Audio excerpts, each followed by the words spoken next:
working now? I have no idea. Well, this is awkward. Seems like it should be working now, but I don't know if it is or not. I don't know, showing up on my thing. Is it showing up on your thing? I can't see anything. This is acutely frustrating. There we go. We have voice. How do you do, my fellow squishies? All right.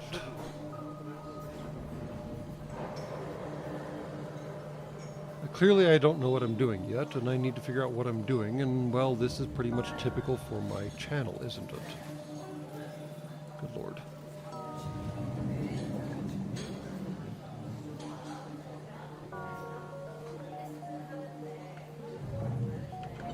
So anyways, yes, we are back here again today, I suppose, to do FTL once again, and to give everyone a chance to log in and sign up and do whatever it is they need to do. We are going to actually have a 5-minute, well, I already burned that 5-minute time, but we're still going to have a 5-minute time of you can ask me whatever you care to ask me, and I might answer or might not. I might be motivated to answer your questions either way. It's your choice. I just hate the whole, like, hey, we're at a meeting and now we're going to wait for everyone to join nonsense that you humies seem to do. Money does, in fact, solve everything, Catherine Cam, and I once again appreciate your contribution. I believe this is your second contribution this time around. And in fact, speaking of contributions, we should take a moment, because I need to look something up real quick, because I forgot something. Because I believe it's a certain gentleman or gentlewoman or gentle sophont by the name of Ran Organa, whose birthday it is today or tomorrow. I'm not sure which, because I'm streaming on both days, and I announced that a little while ago. But either ways, Ran Organa, happy birthday. I understand orbiting your solar system is a big deal on your planet, and, well, it should be celebrated.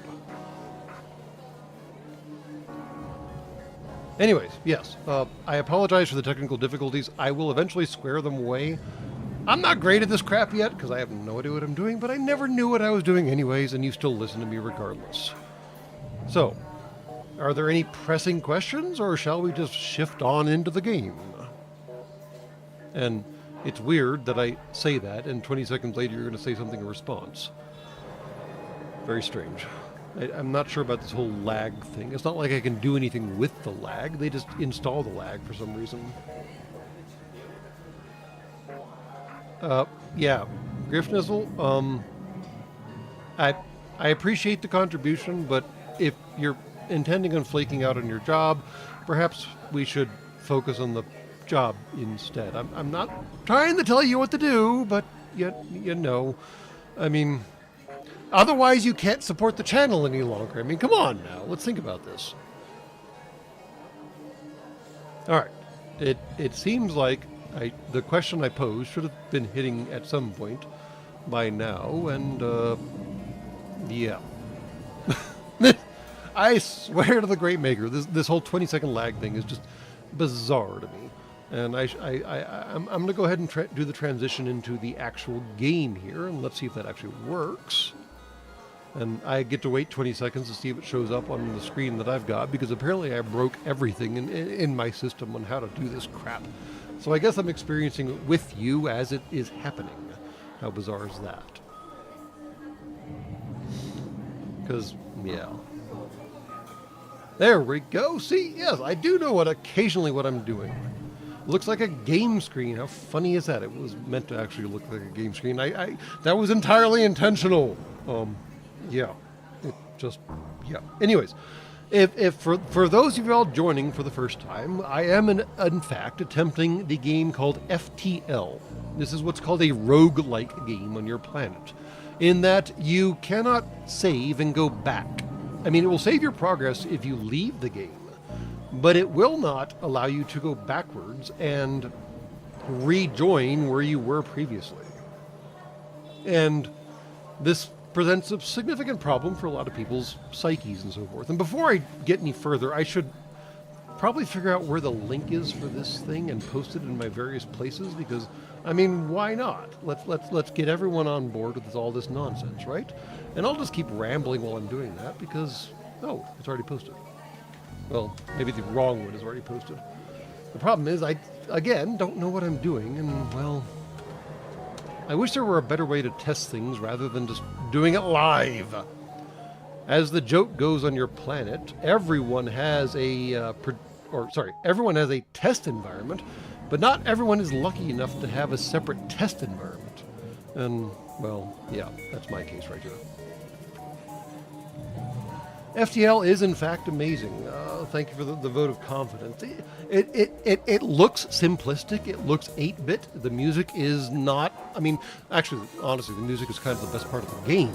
But it looks simplistic. But the problem is all the choices you matter have downstream consequences that you simply cannot predict when you're making the choices. And you're just playing the game, trying to figure out how to get along, and then suddenly you realize you should have done something very, very differently many, many moons ago. And it's an iterative process to figure out how to win the game.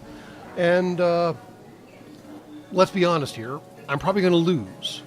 But that's okay.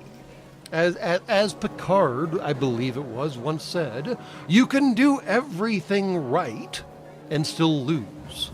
That's life.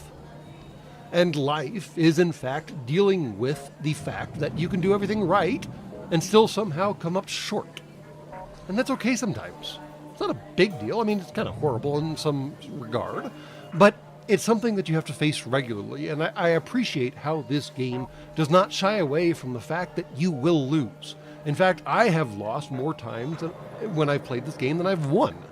And I'm okay with that. It's a fun game. Systems engineers. Well, yeah, okay, fine. You're going to do something weird in the end. Question. Have I ever looked at the starship designs in tabletop RPGs like Cephas and Traveler?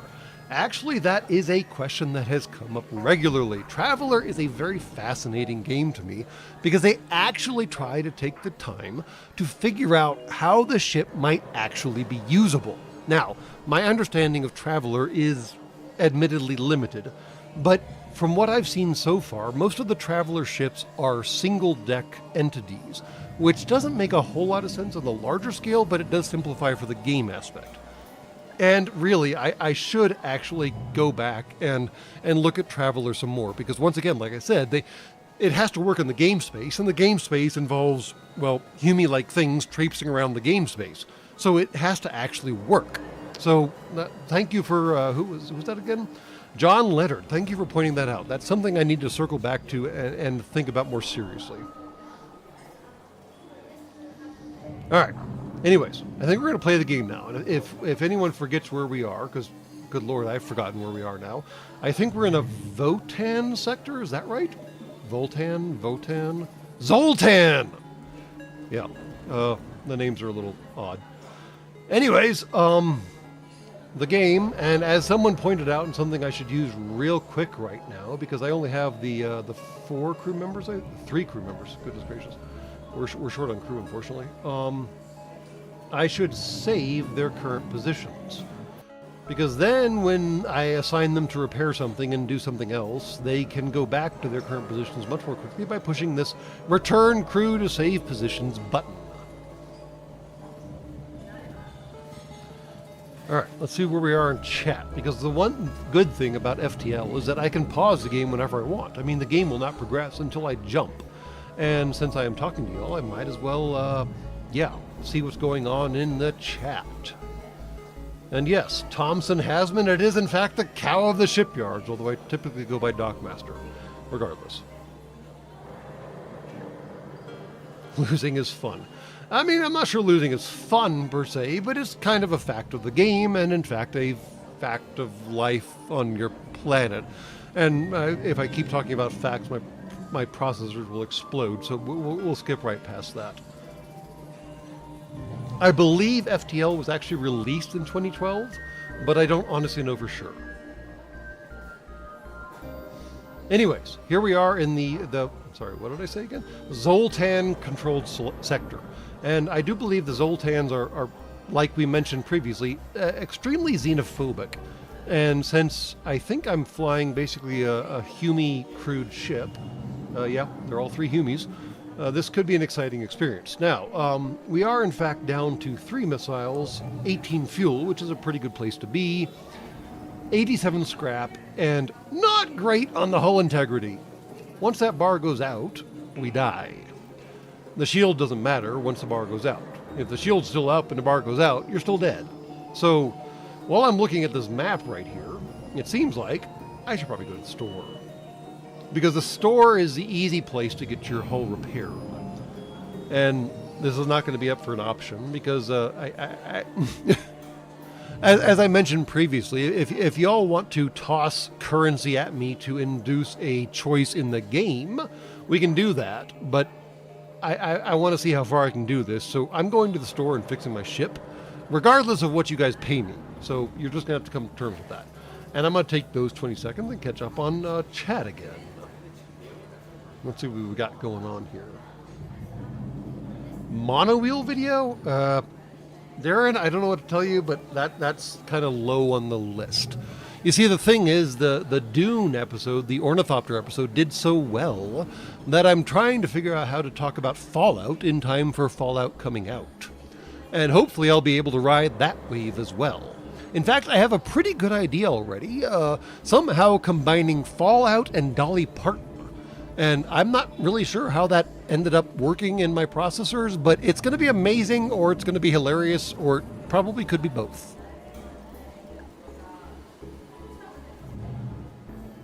Yeah, Zoltan history is complicated. Yeah, I mean, you're right. The distress beacon might have more money, and I guess we could bounce back to the store.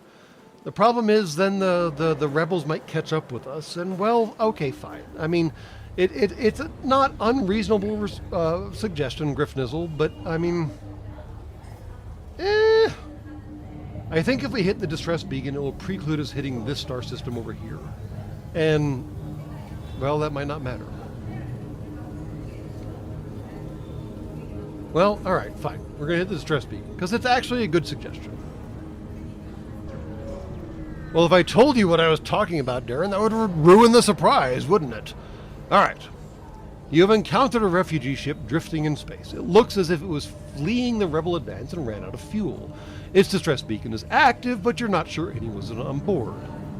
Well, honestly, it seems like I should honestly hail them. I mean, as much as I don't like pirates, I don't mind refugees, and helping people out is not always a bad thing. So we're going to hail them. Let's see what they got. The vessel is relieved to hear from you. They are running low on supplies. They suggest a trade. Trade with them -3 missiles, which are the only missiles we have, to get 2 drones. Well, my ship doesn't have drone capability on board it, but we do in fact have missile launchers. So I'm going to decline this because it doesn't really help us any.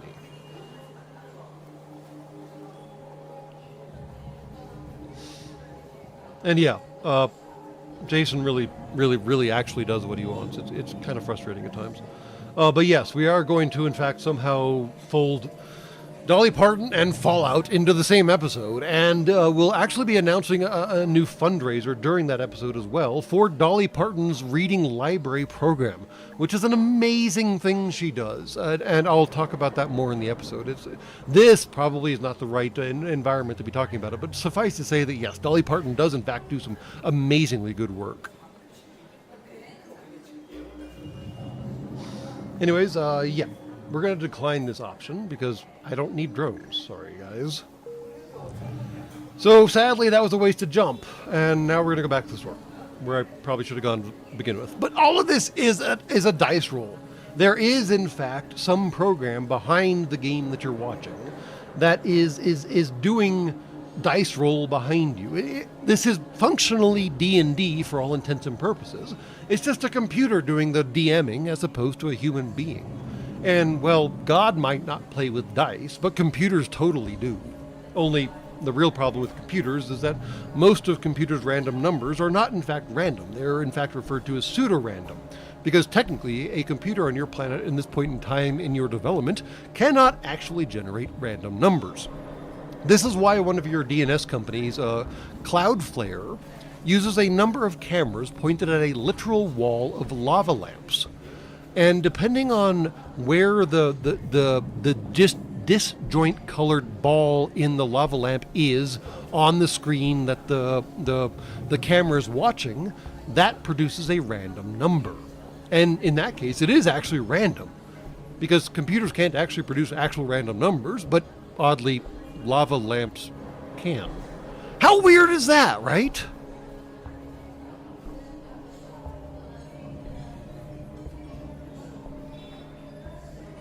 And I'm going to take a minute and again catch up on chat. All right. I mean, okay. I'm not going to comment on Dolly Parton's singing. I am, in fact, not a country boy, despite the accent I can occasionally trot out. But I do contend that she does good things in the world. So, however you want to quantify work, we'll go with that notion. Let's see what we got else going on here. Drones and Dyson spheres. I love it, Captain No Name. That's a great way of reframing D&D. And no, I mean, it's not too late. We only did a spare system in the stream so far, so it's not that big of a deal. All right. So, anyways, we're gonna go to the store, and yeah. You can't take my second job of being a semi...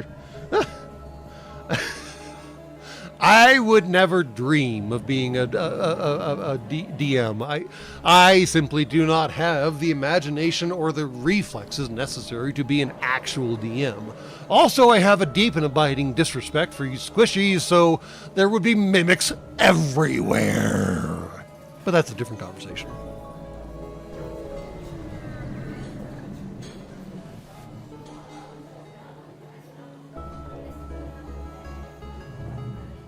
Alright, here we are at the ship. A mantis crew here is hunkered down in the abdomen of a long-dead space whale? Space whale. So those Star Wars things are here in FTL. How odd is that? The only way, presumably, for them to operate their black market trade without detection. Worth a look? Wait, why can't they... I mean, the space whale's dead, so it's not giving off life signs. So the mantises, manti, mantids, whatever the term is, would clearly be giving off more than one life. Why are... I'm confused now. Anyways. Alright. We clearly need to fix our hull, so we should probably do that first. And that's going to be bad. Alright, we fixed our hull. And now we have to figure out what else we want to do here. I kind of want a heavy laser, honestly. I think. I'm not sure. FTL jammer. Scrambles enemy ships' FTL computers, doubling the time. Ooh. Well, that's challenging. And a shield charge booster. That's only 15% though. Alright. Long-range scanners. Adds additional info about the nearby beacons on the star map. That's useful. We don't need drones. We could use some missiles. But if I get that heavy laser, we wouldn't need missiles at all. Because that would actually replace... Since this thing only takes 1 power. I can't point at it, unfortunately. And Artemis only takes 1 power. Then that solves that entire problem.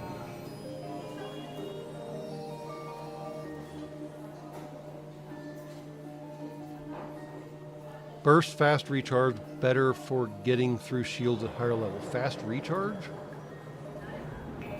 Fast recharge. You mean the shield charge booster or the heavy laser recharge? Because everyone seems to have input right now. I mean, I'm not going to lie, the FTL jammer sounds freaking awesome, because then you can hit all the systems in the map and not have to worry about the blessed rebels sneaking up on your butt. On the other hand, I can only buy one of... Well, I guess I can do the FTL jammer and the scanner, or I can do the heavy laser.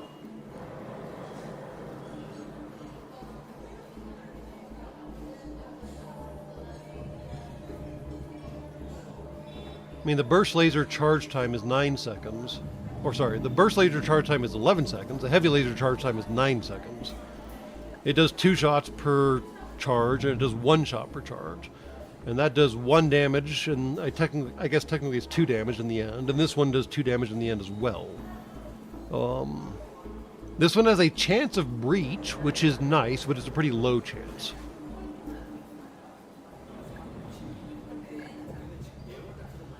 I appreciate that, introverted extrovert. Good luck on your trip.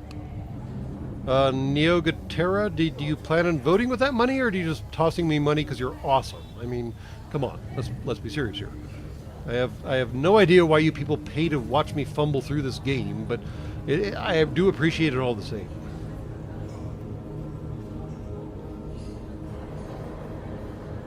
All right, somebody was saying that 2 seconds more for double the shots.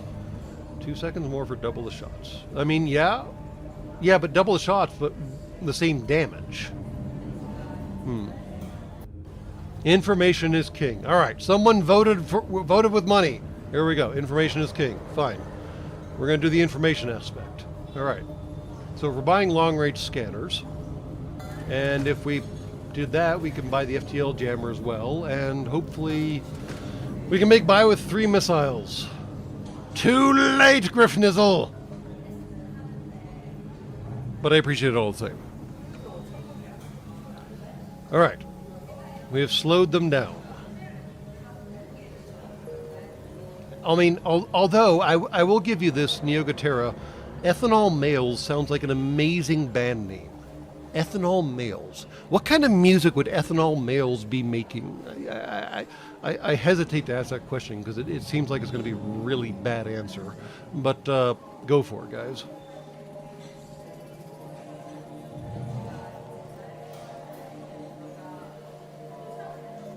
Not that button. All right. Oh no, there's another store. Of course, there's another store. Well, we can go to the unvisited place that probably has a ship and see what happens. I'm not sure this long-range center was actually that helpful. Oh no. Ah! We have to go back through here? No, we haven't been through there yet. Okay, so we can hit here, hit the store, hit here, and head out. Okay.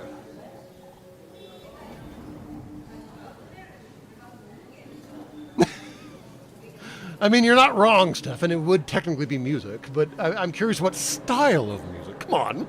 I mean, God knows, Great Maker knows I don't do music, but I'm curious what Ethanol Males might produce. Anyways, here we go to the unvisited, possible ship detected location. Oh no, Judge Drift is here. Everyone take cover! Oh, crud monkeys. There are few more zealous in their customs checks than the Zoltan. I did warn y'all that they were xenophobic. A team of border police beam on board.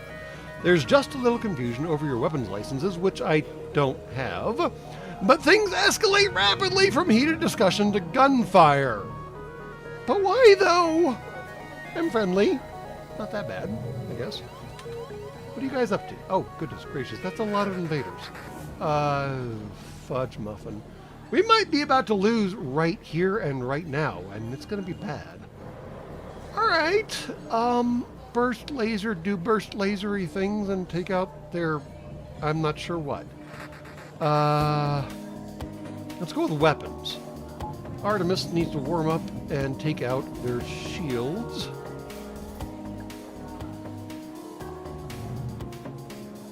And yeah. That's not great. All right, we have 4 Zoltan on board. The good news is their health is only 70, whereas my Humi's health is 100. The bad news is I can only heal my people by putting them in the med bay. This is not going to be great. Come on, guys, put up a better fight than you've been putting up. Oh no, my dude's about to die. He needs to go to med bay. My other dude's about to die. Oh, for heaven's sake, we're taking lots of damage now. And my third dude's about to die. I only have 3 guys. Come on. Oh, for heaven's sake. We might actually be about to lose this game right here and now, guys. This will be hysterical if we do. They just damage their own people. For heaven's sake. All right. Everybody, let's go fix our weapons. And let's go vent these dorks into space, because we can do that now that they made the mistake of going into the engine bay. Oh, I can't do that because the engine bay is down. Or the doors are down. For heaven's sake. Oh, go fix the doors, guys. Come on, come on, come on, come on, come on, come on. This is not great. All right. So, really? All right. This is not great. They boarded 4 people on our ship. Don't use missile until green bar drained. I don't even know what that means, but that's a great idea. Yeah. You did, in fact, choose his outcome, Cat Herder Cam. And we might, in fact, be losing this game right the fornication now. Because those 4 boarders are much stronger than I can put up a defense against. And the thing is, they just took out our engines and lit a fire in our engine bay. Our weapons are still not online. And I cannot, in fact, use our doors because they disabled those by a missile hit. And now I don't... Oh, now they're trying to take out the atmosphere because they're jerks. Why would you do that? All right, now I can vent rooms. We're going to start we're going to vent the O2 bay, which sounds like a really stupid thing to do, but we're going to do it anyways. And then we're going to bring our guy back here. We're going to fix our weapons up, hopefully, maybe. Oh, no, we got to save our little dude from dying because he's about to die. We have another one. Oh, no, he died. And we're down to 2 crew. Fornication's sake. All right, this is not great. Okay, we took care of their bad guys. We have to close up some doors now to redo our atmosphere. Goodness gracious. All right, everyone's about to start suffocating, so we should probably go fix that. And there's a new fire. Of course there's a new fire. We're going to try to put that fire out by simply venting it. And when you vent it enough, hopefully it will go out. All right. Oh, no, it just moved. Why did it just move? Oh, right, he's dying. I literally can't keep people in the O2 room long enough to fix the O2. This could be a significant problem. And our weapons are down again. And the weapons have been up, but I haven't been paying attention to them because I've been too busy fixing everything. For heaven's blessed sake, I can't use the... just fix the O2 guy. Come on, come on, come on. Faster, faster, faster. I gotta swap you guys out because you're dying faster than you can fix it. Oh, and our cockpit is on fire now. And our humans are dying. And our shields are down. This is all great. What on earth is going on here? Alright, don't die yet. But we are definitely running out of oxygen. This is not great. And I can't... We're at 4% oxygen. Oh, well, the entire ship just evacuated. Alright, whose choice... Well, okay, we killed the bad guy, finally. Great. Cool. If we can't fix the O2, we're all dead and... Oh, good. Go back here. Oh, oh. Mother fornicating muffins. Alright, we just lost basically our entire crew. Well, that's exciting. Yeah, thank you for pointing out the auto fire, Jason. I just killed my crew member because there was no space in there. Air in there. All right. Well, as I mentioned, the probability of failure is great. And here we go. All right. Well, I did promise you guys at least another frickin' half an hour of game, so we're going to restart this yet again. We've done this before, so we'll just skip right past it. Goodness gracious on a pogo stick. Yes, I did not keep very good track of the atmosphere in my ship. The problem is, none of the atmosphere in my ship was very good at the moment. Worth every penny. Well, I'm glad it was to you, because I just lost 3 humies. I mean, I suppose they died gloriously in the defense of the Empire. Wait, no, not the Empire. Who are we doing again? Because, I mean, the bad guys are the rebels. Who are the good guys in this game? I have totally lost track. You're about 0.8 radits or something? What is a radit?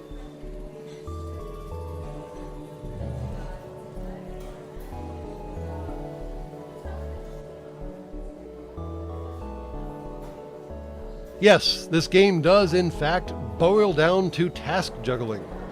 And as you can tell, I'm not great at it. That's why I have minions.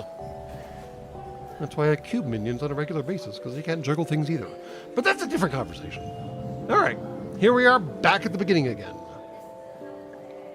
See, the problem is I need to make more use of the pause button. I was too busy looking at what you humies were saying and less looking at what was going on in my poor ship. And I really have some significant concerns about the design of the ship. I mean, I do love the big airlocks at the stern of the ship for the engine bay, of course, but what is going on with these two? Why do you need these two big airlocks on either side? You could just get away with one. I mean, port side is port side for a reason. You dock on the port side. Sort of fun. All right, we're going to save all our people's current locations. I'm going to pause and check up on chat. And yeah. Hold on. I got to catch Federation. Yes. Federation. Thank you. Not the Empire, the Federation, as otherwise known as, yes, the Space Commies. You are correct, Griffnizzle. I don't know if this particular Federation has the Prime Directive, but fuck that shit regardless.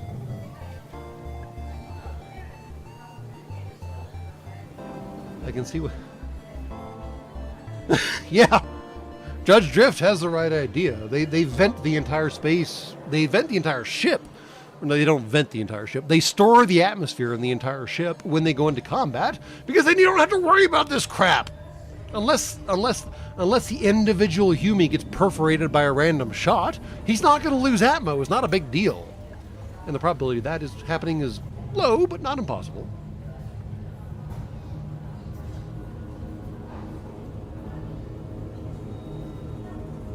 All right, now we're gonna try this again, because getting only 2 systems in is not that great for this particular game. Now, once again, we are back at the base level. We have no significant equipment. We don't even, or we do have a missile launcher, right?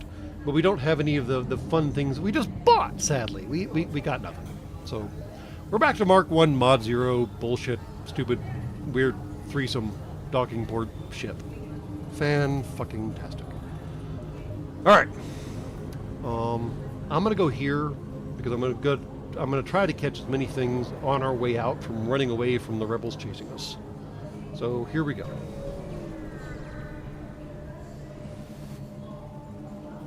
What? You receive a message from a small convoy. They're looking for some military supplies and are offering to try to improve your reactor in exchange. Oh. -4 missiles and -2 drones. Well, I don't have drones, and I kind of want the missiles, but improving my reactor seems like a really good idea. And no, anyone who complains about me pausing, I mean, you go find some other stream to watch. I mean, I'm trying to keep up with you, I'm trying to keep up with the game, I'm trying to provide commentary as I go. It's very complicated. My old processors can only handle so much.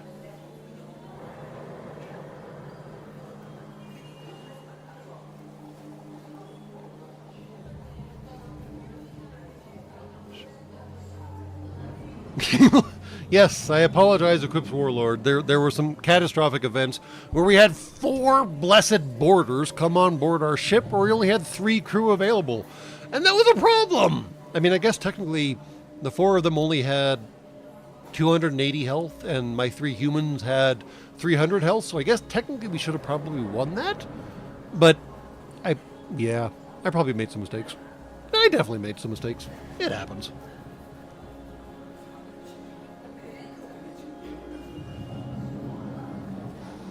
So yes, I'm gonna take this trade because better reactor seems better, right?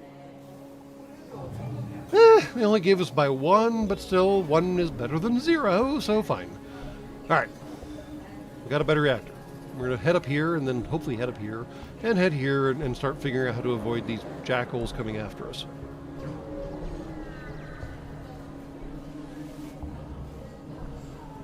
Now, your jump leads you to nothing but empty space. This jump beacon serves no other purpose than as a connection. How very kind of it. You dork. Oh no, they're coming. For those of y'all not in the know, this red line is bad. If you're inside of this red line, you're in for a bad time. If you're inside of the red line after this red line, you're in for a worse time. But we can probably skate Well, if we go here and then here, I can zip out here, and that'll get us way ahead of the line. So we'll see what we can do with that.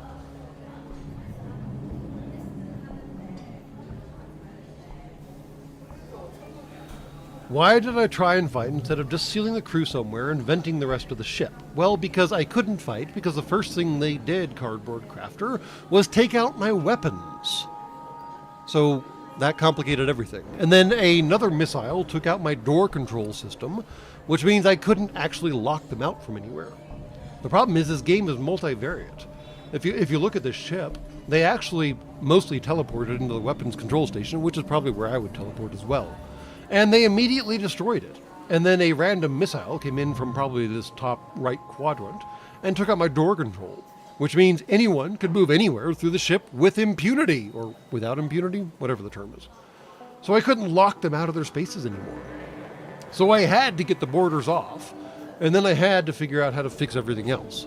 And I did a bad job of keeping track of which doors were closed when, and I probably spaced my own crew members. Wasn't great! And yes, maybe I should try buying crew members, proud American. But on previous playthroughs of this game that I've done a few times before, although admittedly it was years and years ago by your calendar, I always end the game with far more crew members than I need. I have crew members just like hanging around, and you can't sell them. It's kind of frustrating. You can sell the equipment on the ship. I can sell the missile launcher or the blaster laser thingy, but I can't sell the people, which I guess is technically a good thing. But I have to buy the people, so why can't I sell them?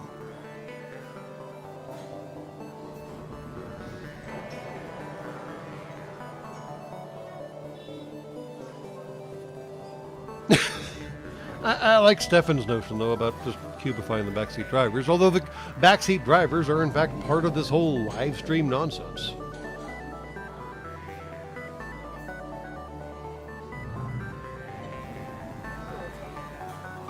Oh, I didn't even know there was an advanced edition, Chris. Thank you for pointing that out. I'll have to look that up, because I have wasted way too many cycles on this game, so I'd be curious to see about an advanced edition. The basic edition has enough different species that they're all kind of interesting in their own ways, but one that doesn't require air, that really changes the game, as we just witnessed, 10 minutes ago.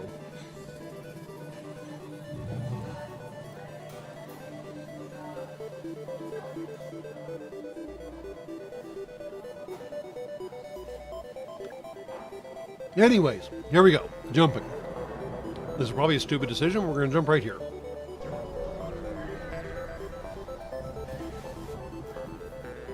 Your sensors have picked up a refugee ship drifting through the system. Once again, rebels, blah, blah, blah. It doesn't appear to have detected you, or else it is trying to avoid notice. I mean, let's see if we can help. Why not? I mean, what's the worst that can happen? I say tongue-in-cheek!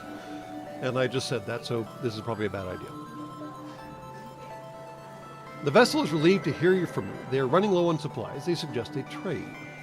We get 4 fuel, and they get 3 missiles. I need the missiles! Because the burst laser can't get through shields well enough. Sorry, guys.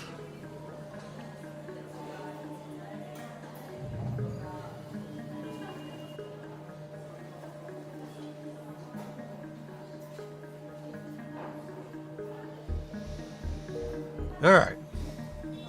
Oh, yeah. Now we're coming up with this. Oh, sorry. It's a white line. This is where you don't want to be.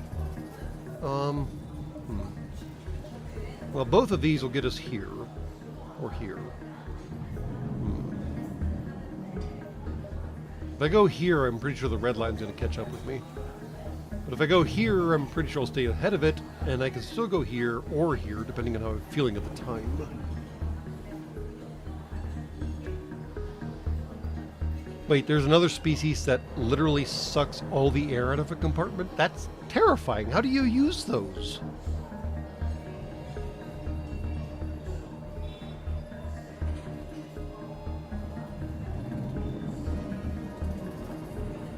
And I realize in retrospect asking that question with the 20-second lag and however long it takes you to type out the answer was probably a dumb idea. Anyways, we're probably gonna go here.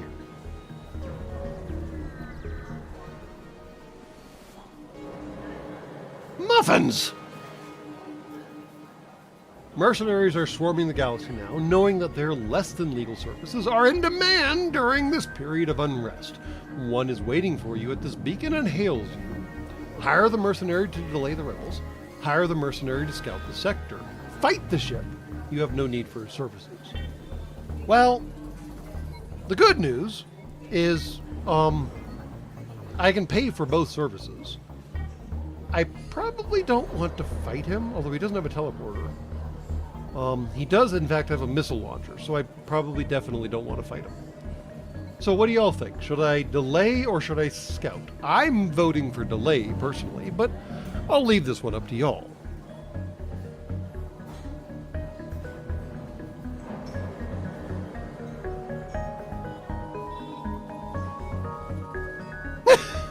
And then there's Griffnizzle, who just wants me to kill the thing. I got no problems with Xenos. I got problems with pirates, but I got no problems with Xenos.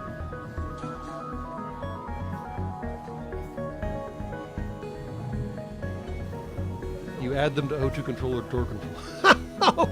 Oh, so they can exist in the room by themselves with no atmosphere while still operating the system that they're controlling. Okay, that's bizarre. They're sucking the room out of the air they're in. Yes, they're sucking the air out of the room they're in.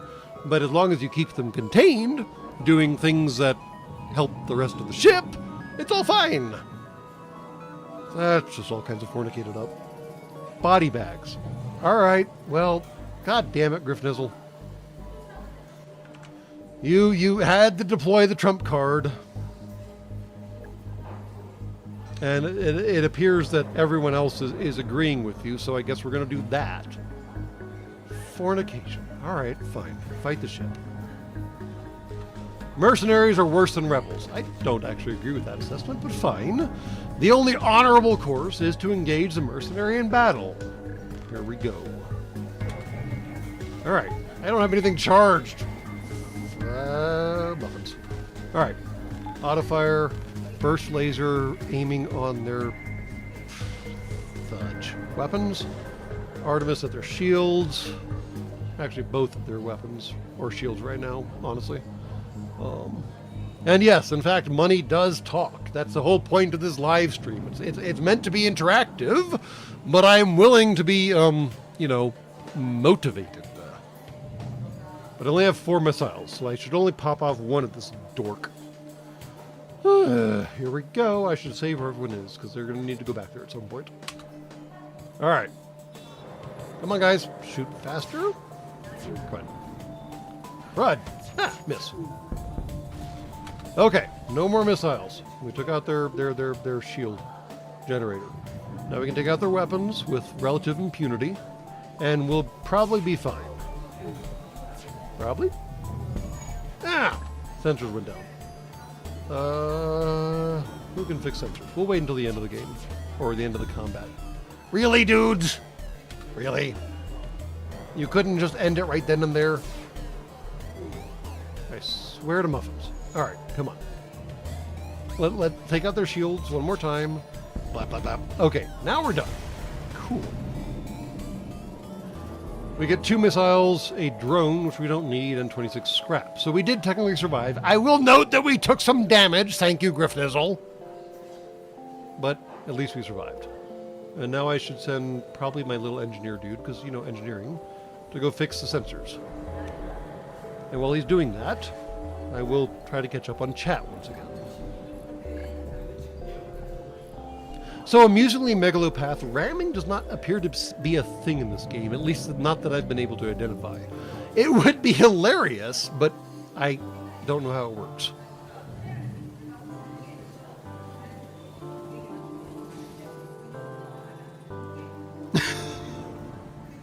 And yes, TechMab, that is exactly what I mean. I do try to phrase it occasionally better than that, but you're not wrong. I am not a mercenary, but I am mercenary, if that makes the slightest bit of sense.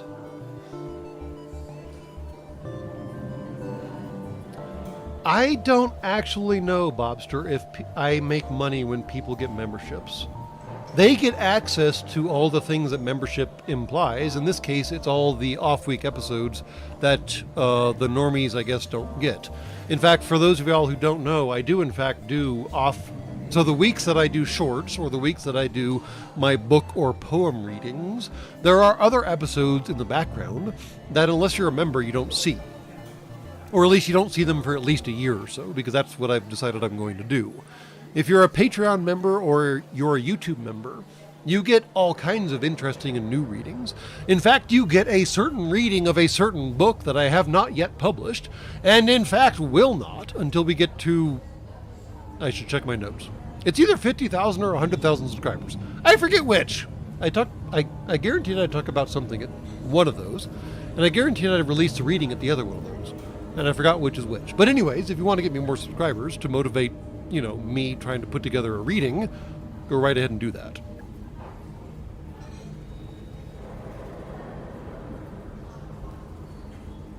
So how do you become a member?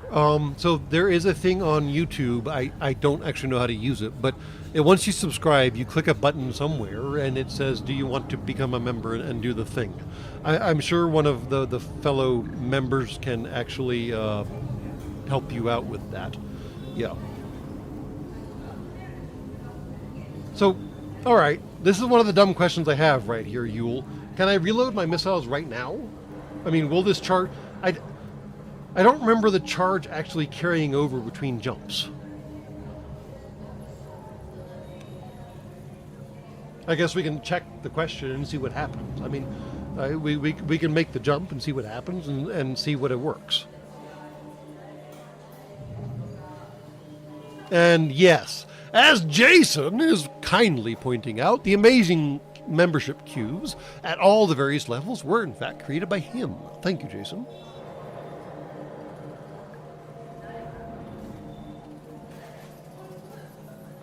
Why do I have 39 subscribers in the first place? I don't know. I am shocked that I have 39,000 subscribers to begin with. You're shocked that I only have that much, so I guess the current situation kind of meets in the middle. So here we go with the jumping yet again. I'm gonna be stupid. No, I'm not gonna be stupid. Because if I hit here... Alright. I'm going to go up here, because once I hit here, I can hit here, and then probably go back here, and then start working my way to the exit.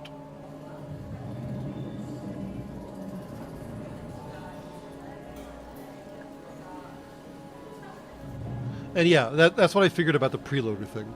Reloading missiles right now doesn't matter, because as soon as you jump, they're all unloaded, so you're starting over again.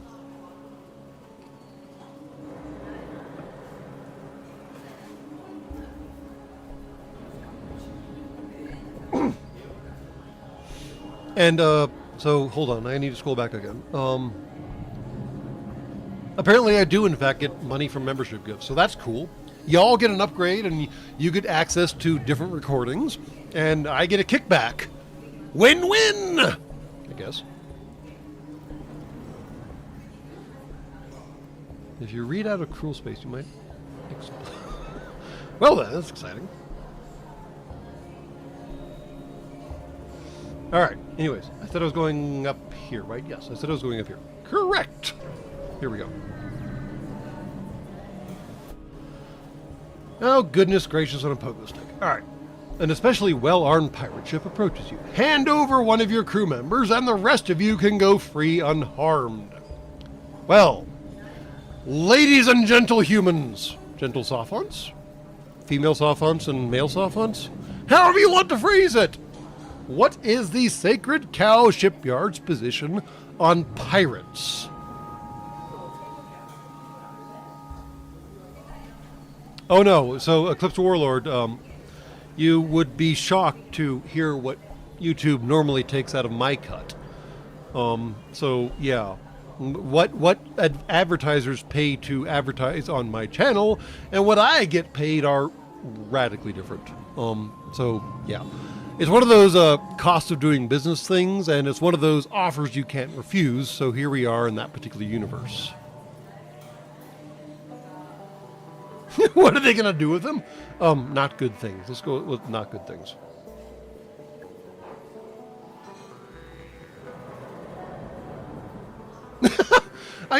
yes, you're not wrong. You can actually sell your crew members for safe passage, but Sacred Cow Shipyards maintains a consistent and I arguably argue the correct position on pirates. And I say this having loved your Pirates of the Caribbean movie series, but no, pirates get fucked, and not in the fun way.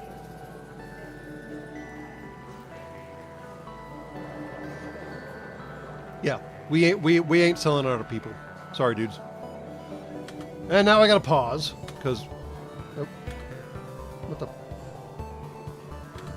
There we go. Okay, sorry. Technical difficulties. All right. Oh, they have a teleporter. Lovely. Friggin' teleporters. I hate teleporters. But I'm not actually going to target it because they're going to send people over and it's going to be bad. But we're going to blow up the rest of the ship regardless.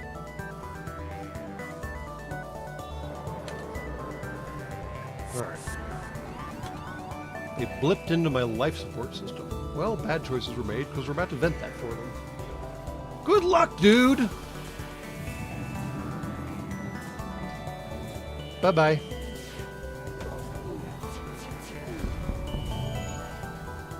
Alright, shields are down. We can probably turn off the Artemis missile. We can focus the burst laser on their weapons now. They left? Oh, my sensors went down. Crap. I don't know if he left or not. Fiddly fart muffins. Engineering dude. Well, no, we're just gonna wing it. We're just gonna wing it. Alright, let's see what happens. This guy's still running around my ship. I have no idea what's going on. Okay, now this gets to an interesting point in the story. The game makes you try to feel guilty about destroying pirates, because they always tell you that when you destroy pirates, there were slaves on board, and well, guess what? You just killed them as well. And here they are, trying to inflict the same thing on us again. This is an interesting ethical conundrum, I suppose. And now I really have to catch up on chat, because holy hell, y'all have been very chatty. Exterminatus extremis, yes, that is correct.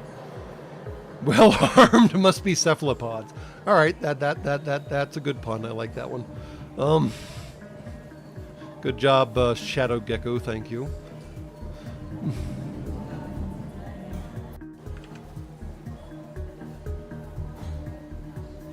Let's see what else we got going on here.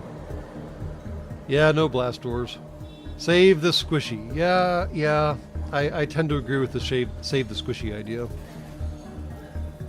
Yeah. The slaves are liberated to vacuum, MW.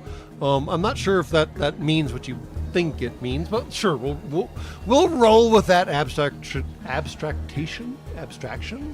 whatever the term is of the notion. All right, save the squishy it is. Morals aside, a fourth crew member would be nice. You're right, Zobble Wobble? Love the username. All right, we're going to take the additional crew member. And okay, so they teleported their dude out. We need to close our doors. Let the atmosphere restabilize. Our new crew member can go fix the friggin' sensors since... Whoa, fire! Fire, fire, fire. Fire, fire, fire! Fire in compartment... Well, sensors in this case. Come on, guys, put it out. Put it out. Put it out. Okay, there we go. Whew! Alright, now we got sensors again. You guys both need to go to the med bay. Scoops need to go back to cockpitting once he's all fixed up. Yep. And Ariel can go man our shields and hopefully upgrade those a little. And then we'll save our crew member disposition again so we can send them back if we ever have to do this again. And we're going to take a moment and wait for our oxygen here to stabilize in these pink rooms. So what else you guys got to say? By Grepthar's hammer they shall be avenged! Nice reference. I approve of it. It is, yeah. I nominally would say that was the best Star Trek spin-off ever, and then Orville happened, and now now it's really hard to kind of like to balance those two things together.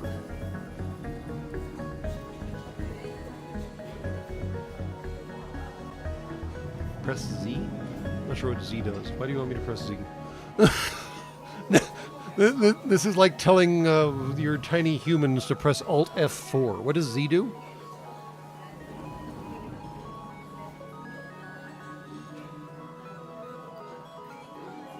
Oh, right, my evasive chance. I should actually upgrade my stuff, shouldn't I? Good call. Thank you for reminding me of that, since we have an upgraded engine now. Or reactor, not engine. Ha.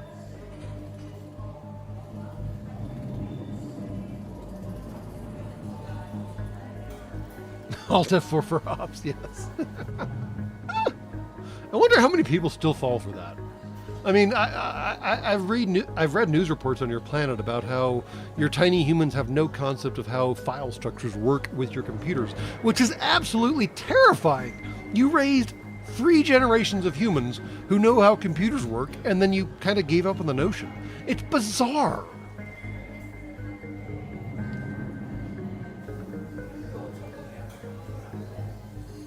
So the interesting thing, Captain No Name, is that each individual space can only really support one human working in it. And if you look at the diagram down here, anything with a little person icon over it means it can be manned. All of these individual spaces can be manned. So if I take this guy off shields and move him into life support, or say, like you mentioned, O2, it doesn't actually do anything. Because it's not a space that's actually meant to be manned. He's just hanging out there. He's on hand in case something goes wrong. So the spaces that have little silhouettes are spaces that are meant to have people in them. So I can have them in shields, or I can have them in sensors, or I can have them in doors. But putting them in O2, oddly, doesn't do anything. Yes, buy more missiles. That would be a nice thing to do, except I don't know where nearest store is. Yeah, ideally you want a crew member, not necessarily a Humie, beg your pardon, HB Haga, per department. And departments are typically the big spaces. And you'll note that this what's this darn thing called? Kestrel? Kestrel. This Kestrel has the option to mount 2 more things. We can put drones in here, or we can put a cloak in here as well. I don't think we're actually going to have the opportunity to do that in this game if we make it past the second system this time around. And we didn't last time, so, well, we'll find out.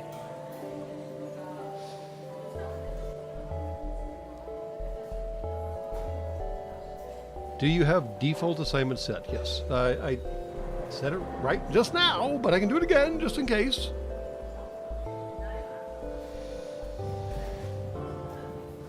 Oh yeah, NGs are awesome. My goodness. If you ever get an NG, you better hold on to him until the end of the game.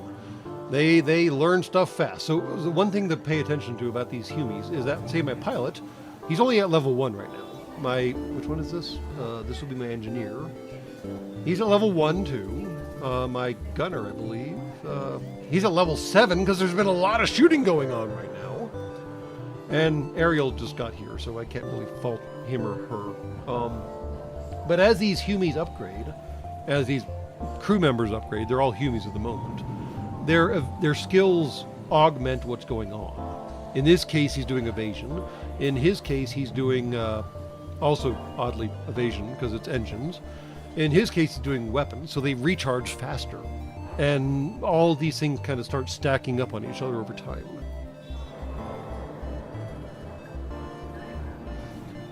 All right. I'm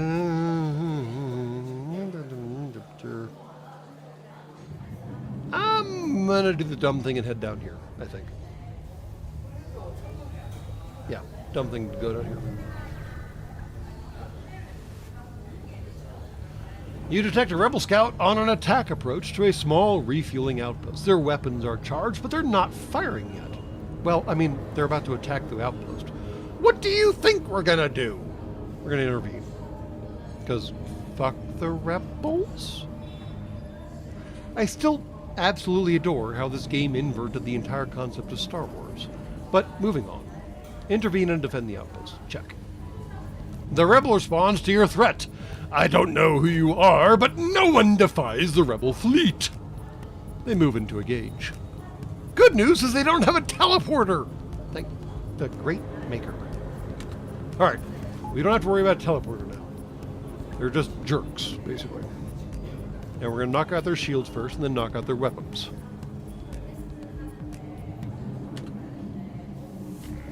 And now we just basically wait, because we have to wait for our stuff to warm up. They have two burst... Oh, crap. They have two burst laser cannons. Or no, just normal laser cannons. There we go. Shields down. All right. Disable the Artemis, because we don't need another one. And then we're going to knock out their weapons. They're going to try to repair their shields, but hopefully we'll take out their weapons before they can do that. Ah! We took a whole damage. There we go. All right. Weapons are down. Shields are down. We'll go back to hammering their shields because they're working on repairing their shields, which is frustrating. Oh no, they didn't. Doggone it. And they're back down again. Gotta love burst lasers, right? We'll try to hammer their weapons again. And they're done. Alright, we got 1 missile, 1 drone, 17 scrap. But we still took 1 damage to our hull, which is frustrating. We're losing the green bar that determines whether or not we win this game. Also, the crew determines whether or not we win this game, as we witnessed in the last game. Once you lose your crew, you lose the game. The outpost hails you. The pompous bastards expected free service just because they defeated the Federation. Take this for the help. 3 fuel and 24 scrap. Good lord. All right, well, they are very generous, and we thank them for their service. Anyways. Okay. We're going to take a minute and catch up on them. Yes, so there is a better ship called the Taurus that is exclusively manned by NG, I think, from the beginning. There's a couple models. One of them only has 1 NG on board, which is fascinating because the rest of the ship is just run by drones. Tarmac, thank you for pointing that out. But the basic Taurus has at least 1 NG and 2 more crew members, although I don't remember if they're all NG. NGs are awesome. They learn fast. They fix fast. They're not great at combat, though, so you have to balance the trials and errors, for example. And bizarrely, unlike, say, Star Trek, shields don't stop teleporters in this universe. The teleporters go right through shields, so they don't have to wait to knock your shields down to board your ship. So you got to be careful about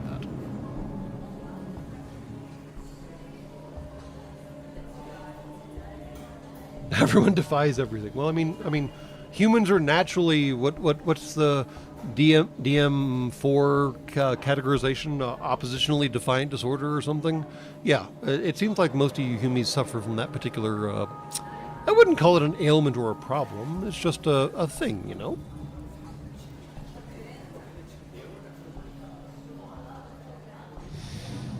Well, Eclipse Warlord, shoot me a message or something. Yeah, my corporate email is in the information for the channel. Shoot me an email on that, and we can figure something out. All right? About the whole emoji thing. And yes, Knight Samuel W. I love me some drone ships. They're hysterical. I haven't quite figured out how to use the repair drones and the personal assault drones, but the combat drones and the defense drones, man, once you get those swarming, the game do be over.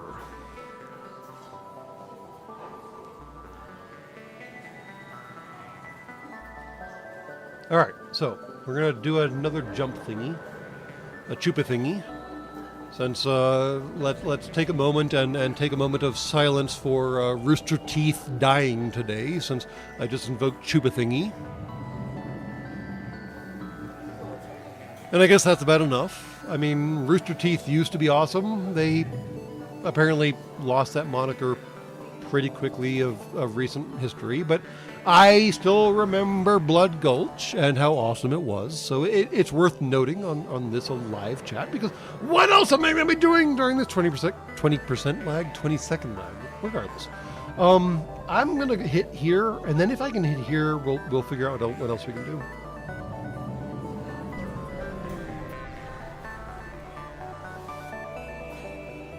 Oh boy. Scans show a remote settlement being blockaded by a pirate ship. And we all know what we do with pirates. The ship hastily messages you because apparently I've already made a name for myself in this particular regard. Stay out of this or we'll be next. Or you'll be next, sorry. Concentrate fire on... Yeah.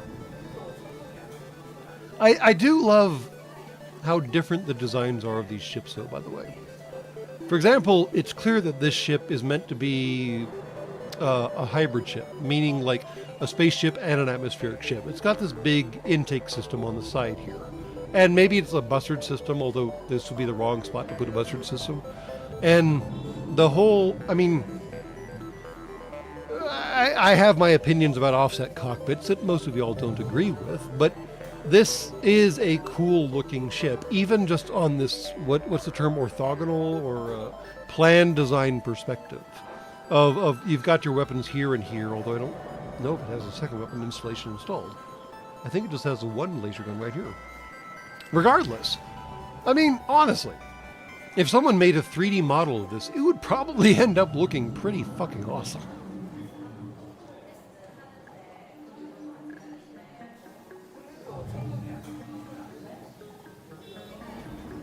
So, it's funny you mentioned that, Griffnizzle. I saw somewhere on your intertubes that someone actually mated Klingon bird of prey wings to the Millennium Falcon hull, and then took the bird of prey bridge assembly and replaced the cockpit assembly on the Millennium Falcon with the same.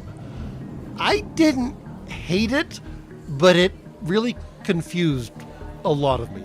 It was interesting. There's a very fine line between not listening and not caring. I like to think I walk that line every day of my life. Very interesting quote. I mean, I try to listen to y'all. Whether or not I care what you have to say is a different matter entirely. But I do try to actually see what goes by. I do actually make the attempt to, like, I'm trying to get better. This is only the third time that we're streaming, so I'm trying to pay attention to what y'all say. And it's challenging because I'm trying to manage the whole, like, broadcasting aspect, plus the game, plus what you're saying. And regardless, we're going to attack the pirate because, I mean, this is Sacred Cow Shipyard. We do not abide pirates. You asked for it! They pull away from the planet and move in to engage. Oh, they have drones. That's why they only have the one weapon. Ha! I missed that on the... I missed the little drone icon. Fudge muffin. Alright, potatoes. Alright, we're gonna do the standard? No. We're gonna modify our attack patterns slightly. We're gonna go for the drones and then the shields.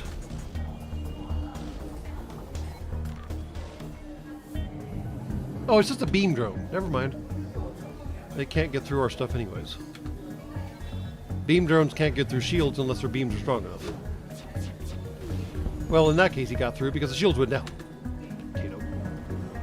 Alright. Let's take out the drone now.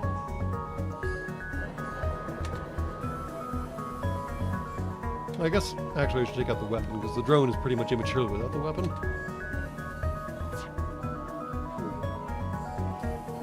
Stop damaging my friggin' ship! Stupid goddamn pirates. Alright, so, sorry, I skipped past something. So beam weapons is what this little drone is doing. Beam weapons don't actually damage shields, but they can go through shields. So if the beam weapon only does 1 damage, and I have 1 shield, it doesn't do anything. If I have 2 shields, it definitely doesn't do anything. But if the beam weapon does 2 damage and I have 1 shield, 1 damage gets through. And the beam weapons are really terrifying because what they can do is kind of scythe through ships. They can pick a compartment and then cut through multiple compartments, dealing 1 damage to each. Now, what I neglected to remember is the timing on this basic laser and the timing on the beam drone is about the same. So when the basic laser hit my shield and knocked it down, then the beam drone fired immediately thereafter and thereby damaged my ship yet more. Now that we have taken out his shield and his weapons, we're about to take out his drone, and then it's basically game over.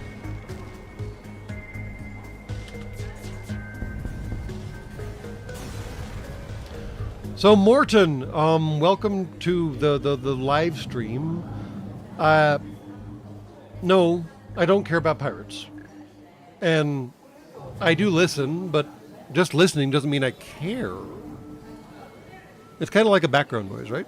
Y'all run like music and stuff in the background. I run Humies whining at me. Why do I do that? Choices were made. All right, you pick through the remains and contact the settlement. Well, the ship gave me 2 fuel, 1 drone, and 16 scrap.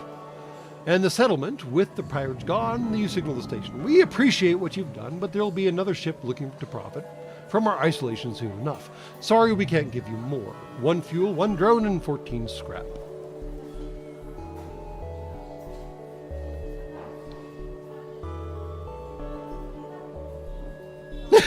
Yes, the louder you are, the less you'll hear. I mean, signal to noise ratio is a very important thing. If y'all have been following my X, my Twitter, whatever the appropriate term is for that these days, I've had a great deal of entertainment over the past few days, documenting all of the whiners about my Dune Ornithopter episode. And in fact, one of them really got upset about the whole, well, me being the dockmaster thing. And it was hilarious how dumb it was. And sometimes I just string these Humies along because they might say something hilarious, and I might post it on the social medias for clout or whatever it is you call it. And in this case, that was exactly what I was doing. But, I mean, frankly, if this isn't your jive, go find something that is. I won't be offended. It's a big intertubes out there. Go enjoy yourself. Don't hate watch crap.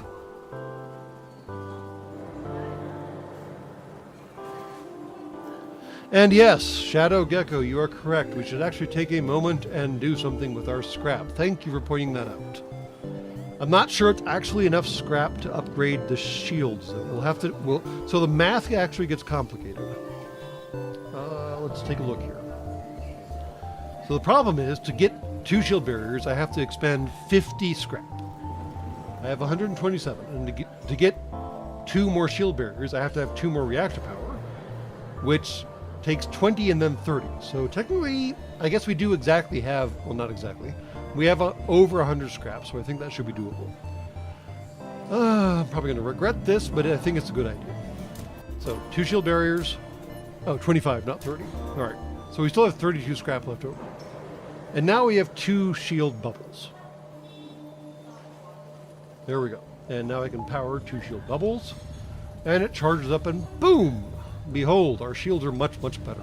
And sadly, since I don't have a drone recovery arm, I can't scrap this little dork hanging out here. Wish I could. It'd be very handy.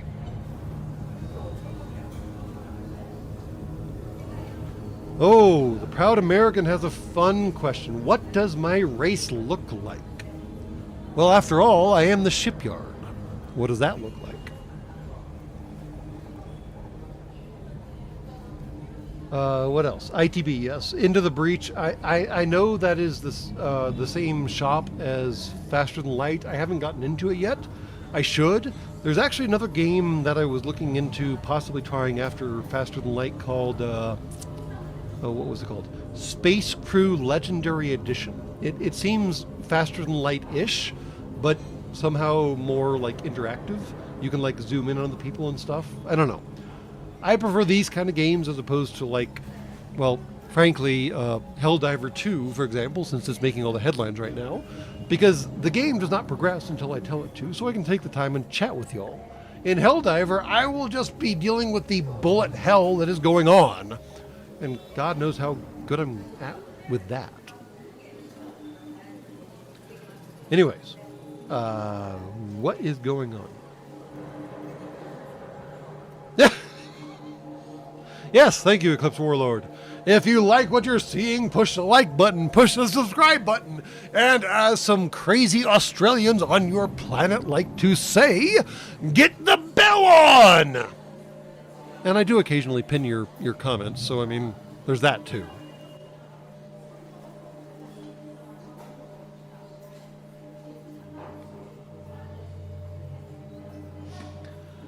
Alright, anyways. Oh, fornication. Alright, I'm voting we hit this one and then the distress beacon and then maybe this one. And then maybe we'll see where we are. Because once we hit the distress beacon, we're kind of stuck where we're going. So, yeah. Alright. That seems reasonable. Okay. Herbal mechs. Yes, this game absolutely needs herbal mechs. And there is actually a drone in the game that kind of resembles an herbal mech. It's the in-ship combat drone. I forget what it's called. It will cheerfully remove your face and do things that you don't want it to do with it.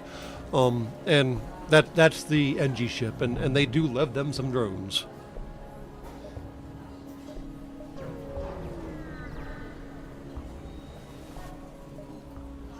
Another rebel checkpoint is monitoring this location. A number of civilian ships are waiting inspection. Any of them can be Federation loyalists. The rebels haven't noticed you yet. Fend for yourself, attack and escape. Bribe the rebels to release... Oh, no. Fly behind the moon and stay hidden. Well then. This is another one of those interesting ethical/moral choices that the game presents you with. Do we save the normies? Do we kill the rebels? Do we hide?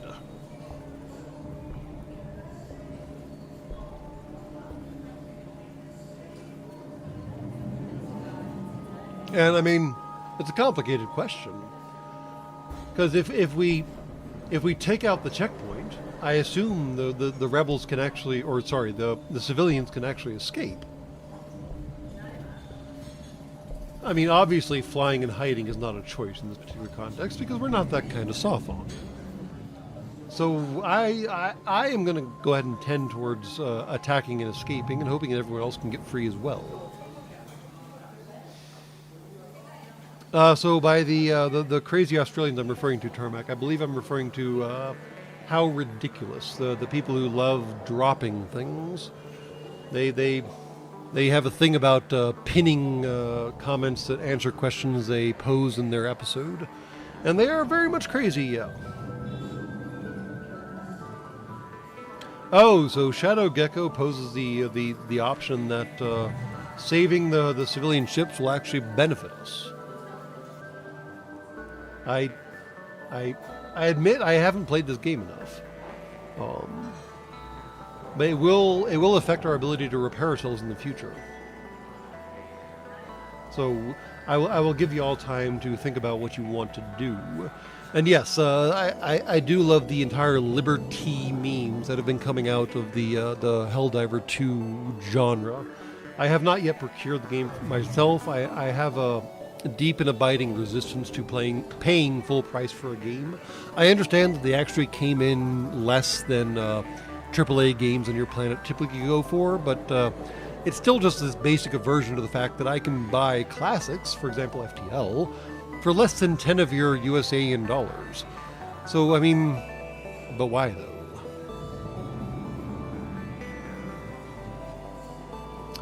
Alright, seems like we've got enough votes for bribing them, or we're going to try bribing them and see what happens.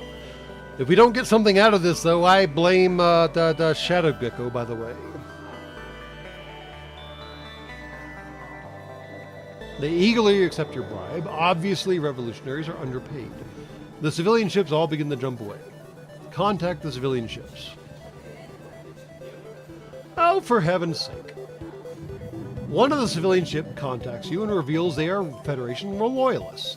An eavesdropping rebel swoops in, destroys the ship, and then turns to attack you. So, they destroyed the people that we were trying to save. This did not go well! Great maker. Illusion of choice. Yes. Zymek, you're right more than you know. Or Zyme86, sorry. Old ocular receptors, I do apologize. Alright. This is just a basic ship, but they do have missiles. That's frustrating. We're going to try to knock out their weapons first then, and then their shields. Oh, Zyme. Again, my apologies. Lord knows that enunciation and pronunciation are my strong points.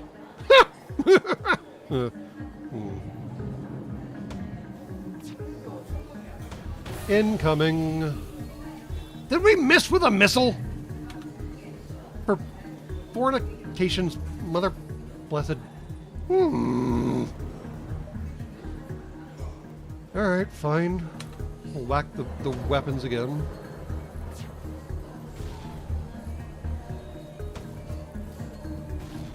There we go. Alright. Their weapons are offline. Our weapons are mostly offline. We're going to take the Artemis back offline and try to just whack their shields instead. Because I only have 2 power points available because my blessed weapons are still being repaired and my little dude is hurt. Oh, goodness. Alright, shield dude, go fix the weapons. No, he's not hurt. Sorry. Keep doing what you're doing. You're doing a good job. Alright. Take out the shields, my trusty burst laser. Well, you damaged their shields. That's a start! And their weapons are back on semi-line. And the missile launcher, of course, is what they brought back online first. You blessed fornicating dorks.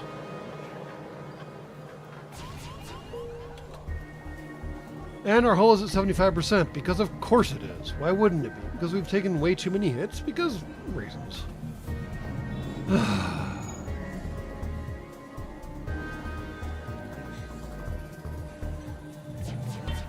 Come on, guys. Do what you gotta do. Take out their stuff. Nope, nope, nope, nope, nope, nope. Don't let that come back online. Blast that gun emplacement. Thank you. Oh. Is that a hull repair drone? Well, that's not useful! I don't have a drone compartment yet.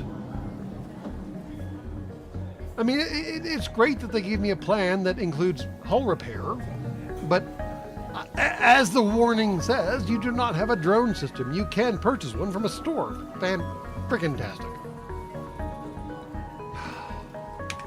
Great. Is there a shop anywhere nearby? A fornication. Alright, fine. Alright, what do we got going on in chat? Well, I sit here and wait for my atmosphere to get back up to shape, and I need to send this guy to bed day.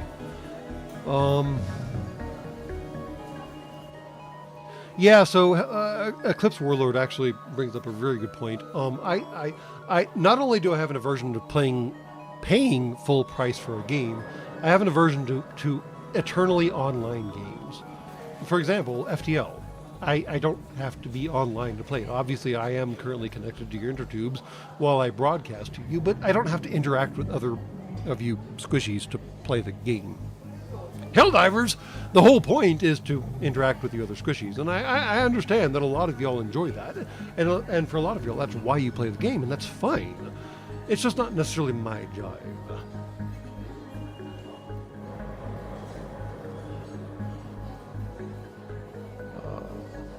And I mean, he's not also wrong. Eclipse Warlord, that is. The community, from what I've heard, the Helldiver community is kind of equivalent to the Fallout 76 community in that they are, on average, more than willing to help out new people. Now, Helldivers does seem to have a problem with this whole like, what's it called? Meme guns or meta.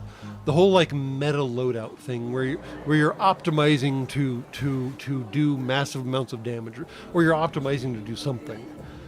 No, you're not. It's a game. You're there to have fun. Let people have fun. If you blow up, apparently, as far as I understand it, that's kind of part of the game.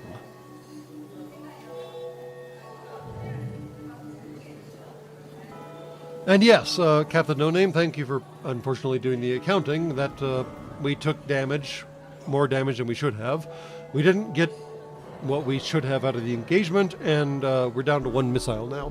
So, yeah, this may be another 2-sector game, and we start over again. And then maybe we try a different game, because, I mean, how many times do you guys want me to play the first level in FTL? I mean, I mean, I'm surprised at how many of y'all have stuck around. So yeah.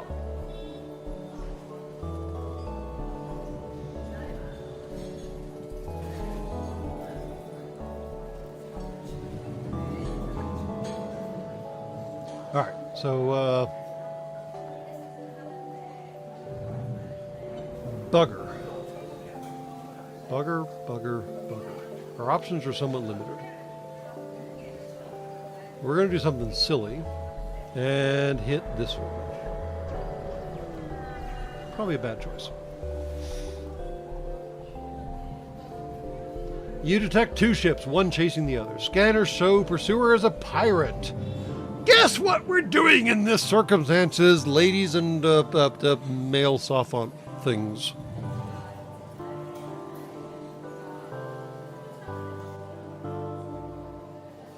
Because, I mean, come on. It's not even a question at this point.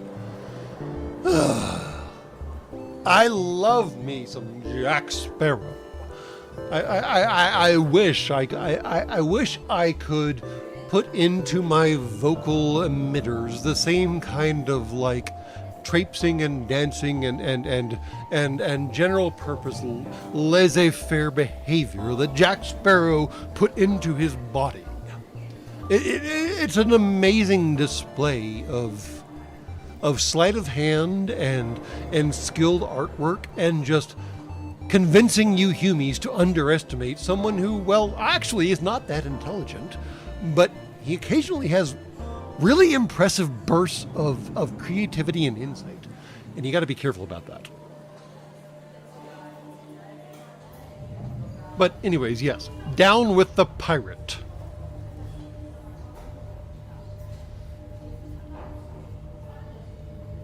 It would be nice if I could sneak attack, but the game really doesn't allow for that, oddly enough. I mean, there's lots of mechanics that are missing from this game, but what's funny is this actually reminds me of a game that I was told about many moons ago on your planet that was actually run on your old calculating devices. A certain company by the name of Texas Instruments used to make calculators that had really large screens for some reason. And they had their own internal language built into them. I think it was basically approximate to BASIC or something, and you kids in the audience can look up what BASIC is as a computer language. But there were multiple games that were generated for this calculator that were kind of like this. Obviously, it didn't have all the graphics and everything, but it was still the whole like choose your own adventure aspect of the reality. And it's kind of interesting seeing like this finished version with graphics and details and options and so on and so forth when decades ago humies were doing something with their literal adding devices that were leading to this.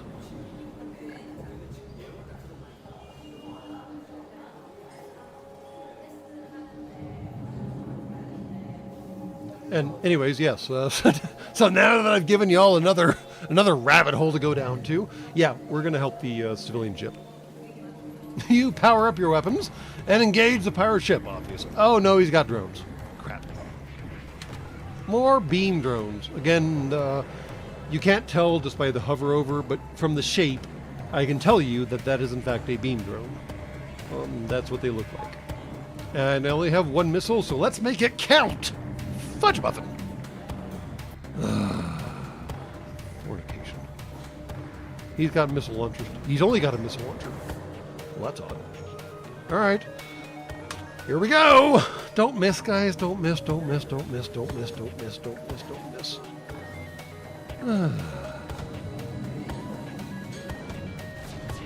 He didn't. All right. We took out their drones and we took out their weapons. Cool. We take out their shields too.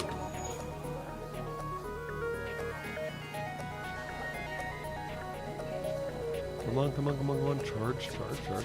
All right. Boom, boom. Took out their shields. All right. Let's reiterate the whole, like, drone staying down problem. Because we don't need no more of that crap. Because it's already up and running again. For heaven's sake. Apparently drone... Oh, no weapons are up and running. No weapons for you, dudes. I don't need another missile hit. There we go. And we're done. We got 2 missiles and a drone, oddly, because we have so many drone things, and 17 scrap. Contact is really cheap, obviously. It seems the crew did not survive the assault. Well, that's sad. You take what you can from the remains of the ship. Oh, hey! Wasn't someone talking about like a preloader or something? Something that reloads our weapons before we make the jump? Well, guess what I think we just got? We got 3 fuel, 1 missile, 13 scrap, and a weapon pre-igniter. Ha! Guess we should install that. Oh, it's already installed. Weapons are made immediately available after an FTL jump. Win! And we have missiles now, so you know. Alright, I should take a moment and catch up on chat yet again. Let's see here.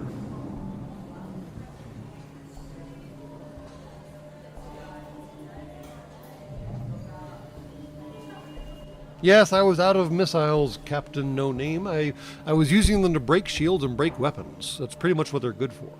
And maybe I was overusing them, but I didn't pick enough of them up along the way, unfortunately. So here we are. Let's see here. Get cloak and cloak fire. Yeah, well, I mean, do you have any idea how expensive those are? And randomly drawing them off dead ships is hard. Very, very hard.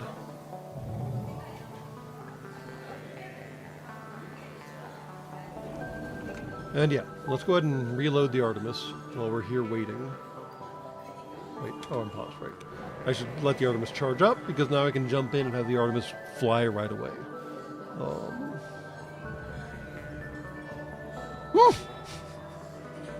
Wake Roberts, my dude, you had to break out the old access code, didn't you? Now I'm gonna have to change all of the numbers on my luggage, you dork.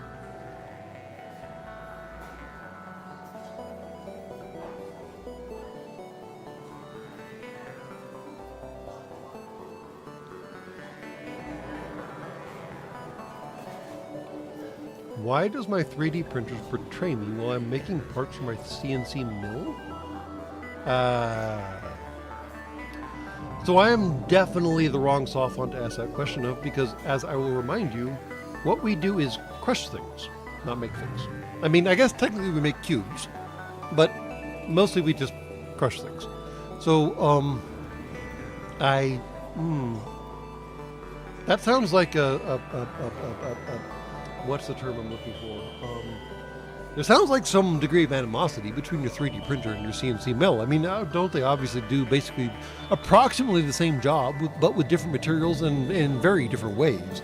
They're still making an end product for you, and one of them might be insulted that you have the other. Maybe they took that personally.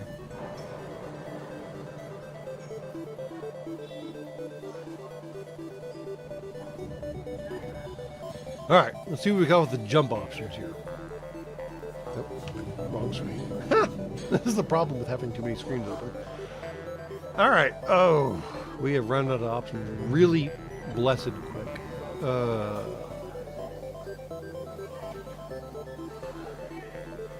I'm going to go down here because then I can hit here and then I can exit out.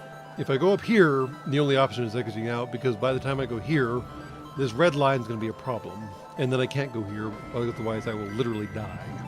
So the distress beacon, sadly, it's just going to have to wait. And I don't have a store available to me, which is just great because my hull is 75%. So, I mean, yeah. All right. Yeah, I would prefer not to get any more fights, proud American, but I mean, you can see what the map tells me. It's all random chance. And frankly, the game actually rewards you for hitting as many systems as you can, or stars or whatever, before you have to change sectors. So here we are doing exactly that, sadly.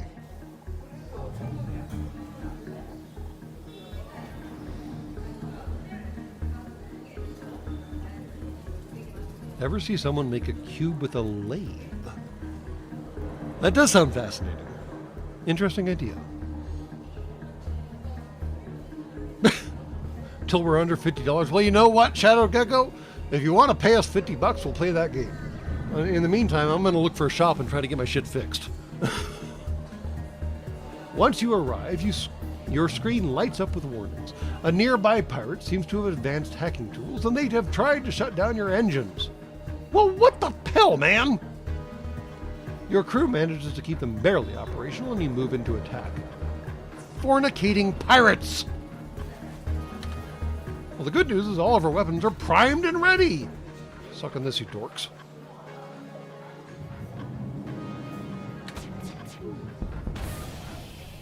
And they're disabled. Alright.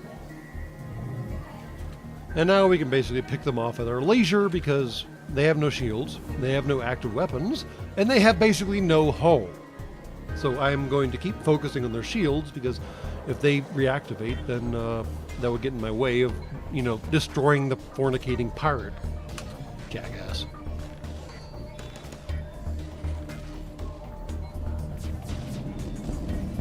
Boom. I do love their paint job, though. The purple splashes are a good look.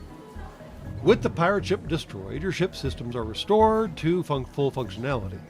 You salvage what you can of the debris. Alright, now we should take a moment and think about what we've got going on.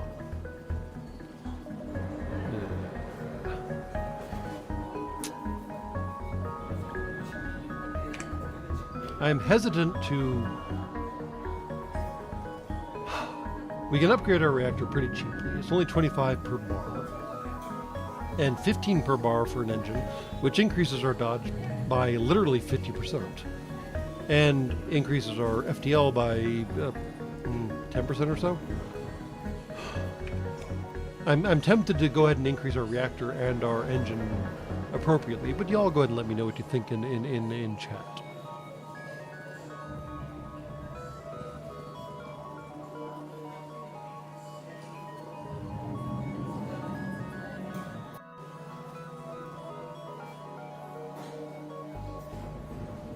I mean, honestly, the pre-igniter is amazing. That you can just roll out with weapons hot, and just drop that crap on some scurvy pirate dogs.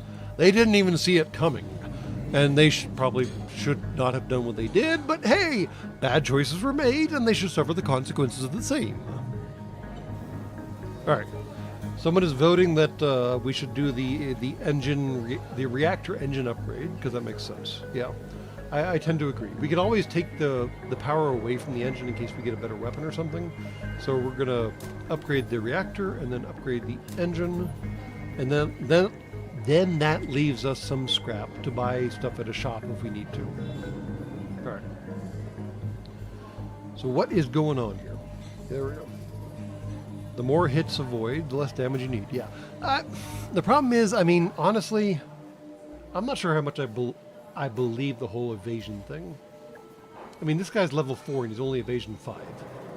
And this guy's level 4 and he's only evasion 5. And our engines are evasion 15. And that somehow doesn't mean that we evade 25% of the shots coming at the ship.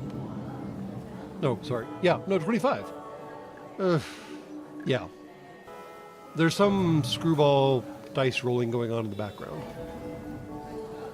And don't forget to... I routed the power. Come on now. Oh, I didn't route the power. Fair enough! Never mind. So many things. Jordy! Reroute the... what is it? Repolarize the deflector field. You... Shield? Field? Whatever! Do the thing! Alright. Both of our weapons are armed and primed. And everything is charged as much as it can be. Not as manned as it can be because we don't have 2 more crew members. But, yeah.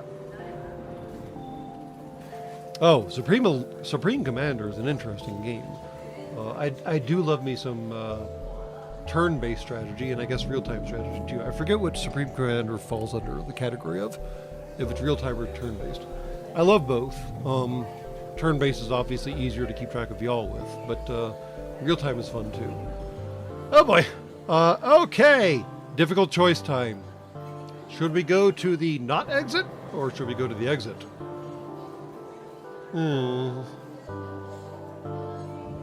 I guarantee you if you go to the not exit, it will get complicated to hit the exit.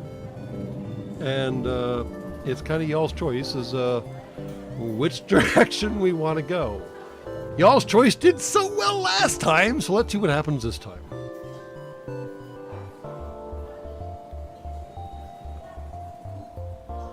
And yeah. Exit? Well, that's one vote for exit. All right, fine. And yeah, I mean, honestly, Miles O'Brien is the most underappreciated character in Star Trek.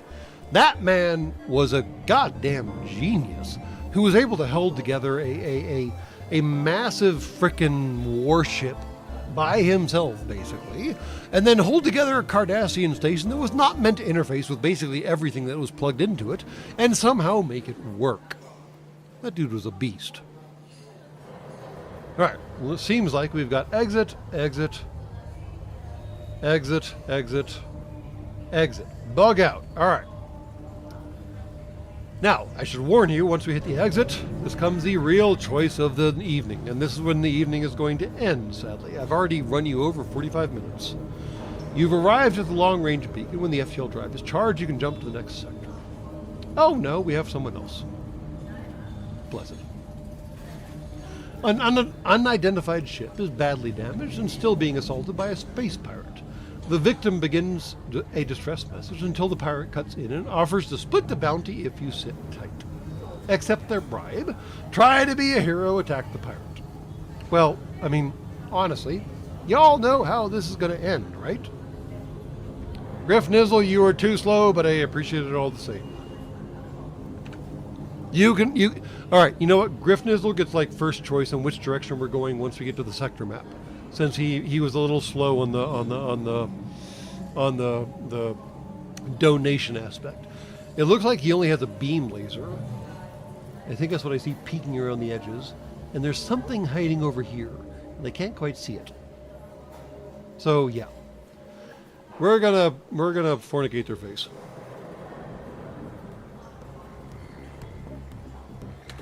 Alright, boys and girls. Oh, it's an EMP gun. Well, that is not going to work. We're going to take out the weapons and then their shields. Oh, they're trying to get away. Fine, our previous offer was not generous enough. Let's improve it! Accept the more generous bribe and leave. 5 fuel, 2 drones that we don't need, and 11 scrap. You know what? I got enough fuel. They're not giving me missiles. So, they dead, yo.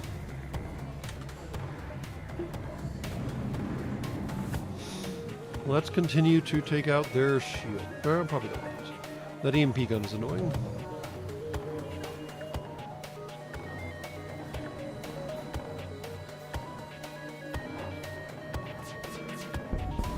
Boom! There we go. All done. Alright, fine. We got 30 scrap. The pirate explodes, leaving behind a substantial collection of useful scrap material. You go to examine the ship you just saved. 30 scrap. You were too late. Great Maker, damn it. The hull breach deprived the crew of oxygen during their fight with the pirate. You salvage what you can. 22 scrap. Well, one less pirate in the universe is probably not a bad thing. So, here we are again at the choice of spending 25 and 30 to upgrade our engines. I'm pretty sure that's the right choice. So we're going to go ahead and do that, unless someone tells me otherwise in the next 20 seconds. Let's see here. A beam weapon, yeah, an ion weapon. The ion weapons are really annoying. They disable your shields in really obnoxious ways, even if they just hit your shields. They don't even have to hit your shield room. They just have to hit your shields, and then they just disable your shields in really obnoxious ways, and it's frustrating. Yeah. So yeah, we took out the pirate. I'm about to upgrade my reactor and my engines yet again. All right, Griff Nizzle, here's your choice. I'm going to give you the 20 seconds. Do you want me to save it for more DACA, or do you want me to go ahead and upgrade the engines as well, with the understanding that I can take the power away from the engines at any time and redirect it to weapons if we get better weapons in the future?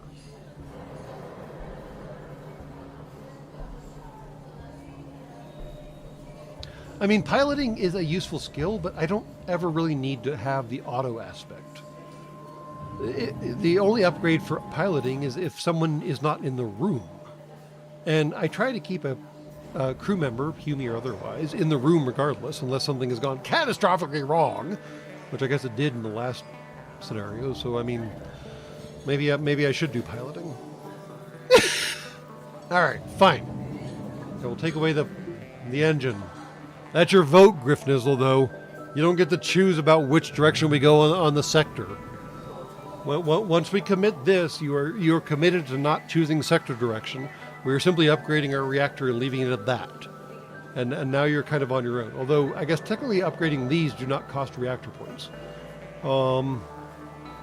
Does anyone think I should upgrade subsystems? And it's important to note that, again, subsystems do not cost reactor points. They are a free upgrade aside from the cost, the scrap cost associated with them. So if anyone would like to make a vote towards any of those, feel free.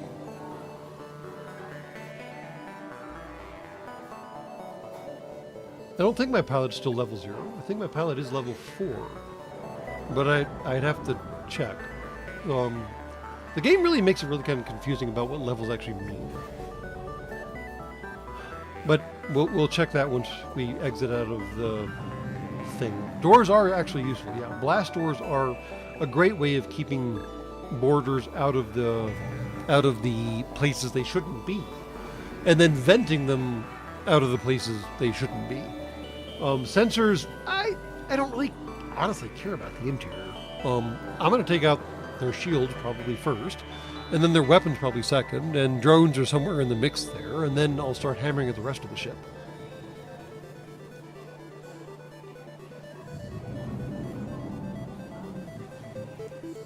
So yeah, I think the vote is maybe possibly put a point into doors. Because again, blast doors keep people out of where they shouldn't be and keep people where they should be when you're venting the ship. And what better way to get rid of boarders than venting the ship?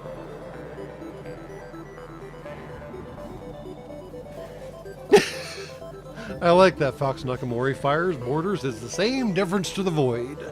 You reduce their oxygen levels to 0 and they stop doing what they were trying to do. So, I mean, you're not wrong!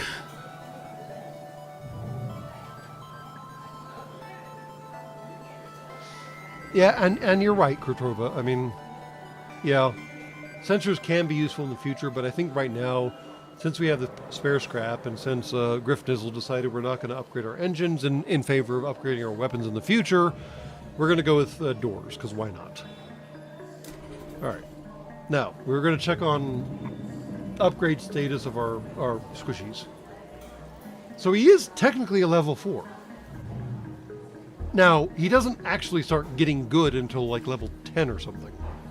Because you'll notice that he's been pilot evasion +5 for all 4 levels. At some point he starts getting better at evasion, but I forget what the numbers are. Let's see what our engineer is up to. Also level 4, evasion +5. And our weapons dude is, holy mother fornication. He's level 32! And you'll notice his weapons charge 10% faster now because he's level 32 out of 58. Although, I mean, I guess our pilot only has 13 levels and he has 38 levels? That's wild. 58 levels. Whew! He's got a ways to go. And Ariel, our shield dude, how you doing? He's also level 4, so 10% faster recharge across the board. So, yeah, alright. We seem to be in a pretty good place. Our hull is not happy. We're at 75%, and I need to fix that. But I couldn't find any stores in this particular sector. Now, since we are at the exit point, and lingering here seems like a very, very bad idea, y'all get a choice. We get to go to a nebula. Nebulas are interesting. Normally, they would help you, except in this case, the rebels are expecting the nebula to happen. So the nebula doesn't slow down the rebels. Normally a nebula area, a nebula star system, would slow down the rebels. But in this case, since they are expecting a nebula system, or nebula sector, sorry, it doesn't slow them down. but it does absolutely destroy our sensors and occasionally removes our shields from the equation, which is very frustrating. Alternatively, we can go visit the rocks. The rocks are pretty cool. They're not very smart. They're great at hand-to-hand combat, and they're not nearly as xenophobic as those Zoltan jerks that we lost to last time. So, if anyone would like to make a convincing vote either direction, you are welcome to do so. Understand that once we hit this point, choices get complicated because then they start channeling you. Because you notice we can't connect between these two sectors, or any further sector along this path. Once you go down one side or the other, you're stuck.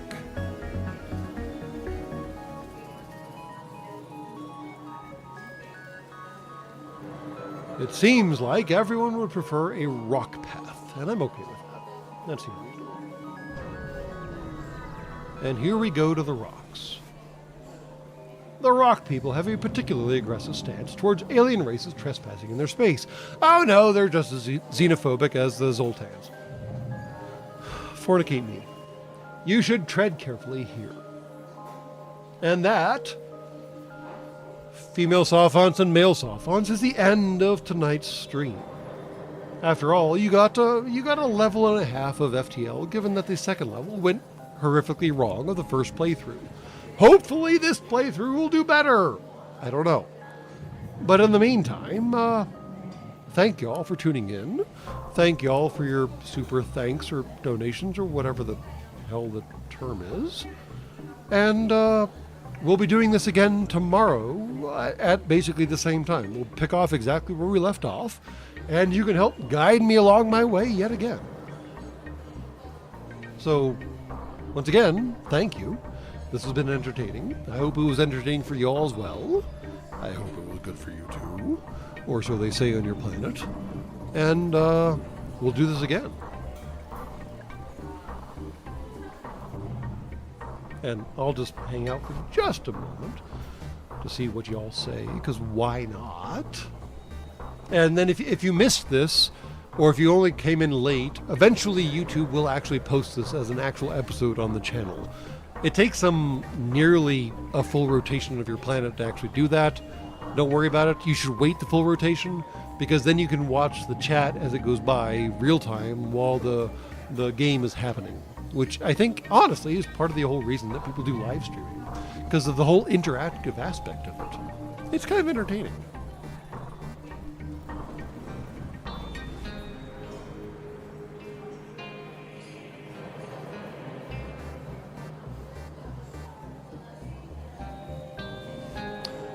And with that, good night and good luck.